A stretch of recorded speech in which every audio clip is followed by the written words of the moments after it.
Heboh video kemesraan Zikri Daulay dan Ayu Aulia, kepergok ciuman bibir, pacaran.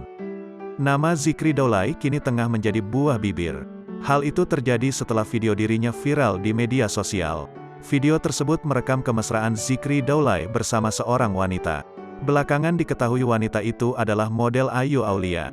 Dilansir tribunstyle.com dari YouTube NS News Update, Zikri dan Ayu terlihat begitu mesra. Terekam pula momen keduanya sempat berciuman bibir. Ayu terlihat memakai atasan bikini berwarna gelap yang dipadukan dengan outer dan celana panjang bermotif. Rambut panjangnya tampak dikepang. Sementara itu, Zikri tampil santai memakai kaos berwarna hijau dan celana pendek. Mereka begitu menikmati suasana pada malam tersebut yang juga diiringi alunan musik cukup keras. Ayu dan Zikri berdiri berhadapan. Pada momen itulah terlihat keduanya berciuman bibir. Zikri juga beberapa kali mencium kening Ayu. Berdasarkan pantauan tribunstyle.com, Ayu terlihat memposting momen bersama Zikri ke Instagram.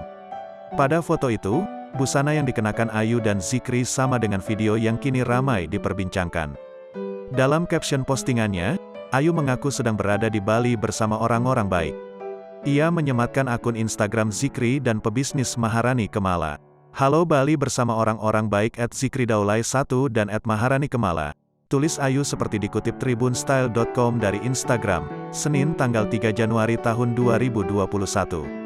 Postingan Ayu tampak dibanjiri komentar dari netter. Tak sedikit yang menyinggung video yang kini sedang heboh.